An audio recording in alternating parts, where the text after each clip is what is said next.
The moment you start chasing someone like your life depends on it, you become worthless in their eyes. Lu Chanju learned this the hard way, not in a single devastating moment, but across 700 days of slow, quiet erosion.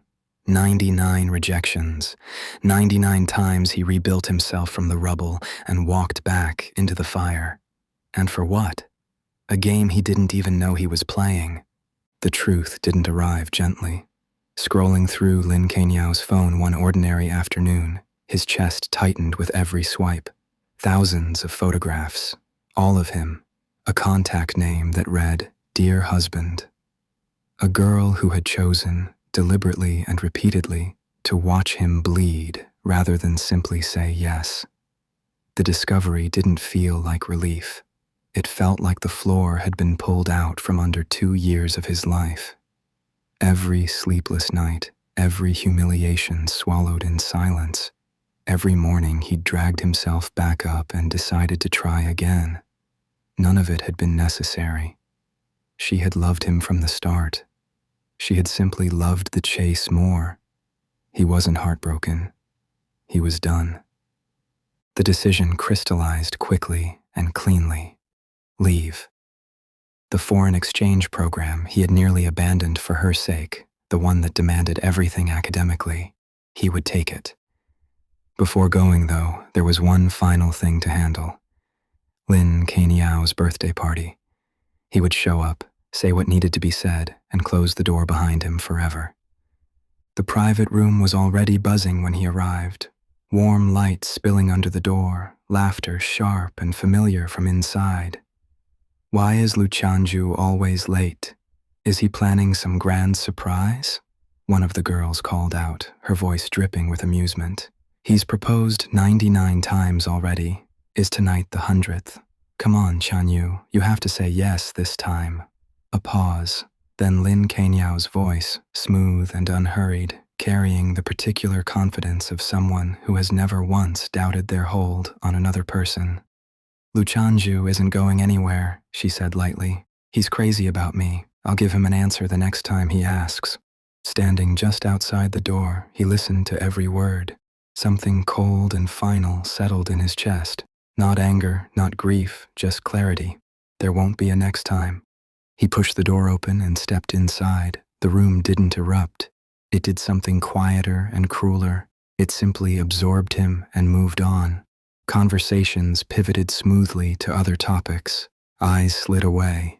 Lin Kaniao lifted her drink and turned toward the game at the table, her back a perfect wall of indifference, not a single glance in his direction. He found an empty chair in the corner, sat down, and pulled out his phone. For the next hour, he didn't move. He didn't look up. He didn't try. And that, apparently, was the most disorienting thing he could have done. Before, his presence in any room she occupied had meant relentless effort. Manufactured reasons to approach her, carefully chosen topics, the exhausting performance of someone trying to be impossible to ignore. Tonight, he was a man killing time alone, and the stillness radiating off him was something Lin Kaniao hadn't encountered before. Her eyes found him once, then again, then a third time. When the cake was cut and the gifts began, he waited patiently for everyone else to finish. Then he stood, reached into his bag, and placed a small calendar in her hands. Barely palm-sized, 30 thin pages. It looked like something pulled from a discount bin. The room stared. "Every morning, tear out one page," he said, his tone easy, almost bored. "When you reach the last one, there'll be something waiting for you. Consider it a late birthday gift." Her roommates immediately erupted. "Oh, so it's a countdown to proposal number 100. You really never give up, do you? 2 whole years and you're still at it. You must really be gone for her." Across the table, a faint smile ghosted across Lin Kaniao's lips before discipline pulled it back under. She straightened, composed herself, and delivered her line with practiced coolness. "I said I'd think about it after 100 proposals. I never promised I'd say yes." He let the laughter wash over him. Nobody in that room understood what the calendar actually was. The last page wasn't a proposal. It was a departure. The day the final page was torn, he would already be gone, and Lin Kainiao would be nothing more than a chapter he'd finally finished reading. He smiled faintly. "I've been trying to impress you for 2 years and apparently failed every time," he said, glancing across the table at her. "I'm genuinely curious. What kind of person actually gets through to you?" The room went still. Lin Kainiao opened her mouth, and then the door swung open. Zhu Yanshu walked in carrying a beautifully wrapped box, cheeks flushed, smile wide and easy. The energy in the room shifted immediately. Lin Kainiao's expression thawed in a way it hadn't all evening. Something warm and unguarded moved across her face. "Happy birthday, Chanyu." She accepted the gift with both hands, eyes bright.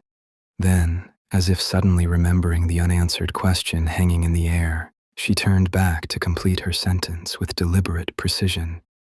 "My ideal type? Someone effortlessly handsome, cheerful, the kind of person who makes a room feel lighter just by walking into it." Zhu Yanshu laughed, delighted, immediately steering the conversation toward the gift. The moment dissolved. The question evaporated. Nobody followed up. Across the room, he watched it all without expression, then quietly returned to his seat. For the rest of the night, wherever Lin Kaniao moved, Zhu Yanshu followed. Or rather, she followed him.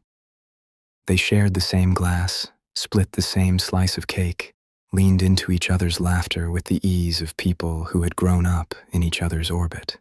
He had seen this performance many times. He used to let it hollow him out. Now he understood exactly what it was. Zhu Yanshu had been irrelevant to her before he arrived. The closeness, the hair fixing, the bag carrying, the elaborate displays of affection, all of it had been constructed and aimed directly at him, engineered to make him feel like he was losing something he'd never had a chance to win. She had built a rival out of a childhood friend just to keep him running. He set down his glass and headed for the bathroom.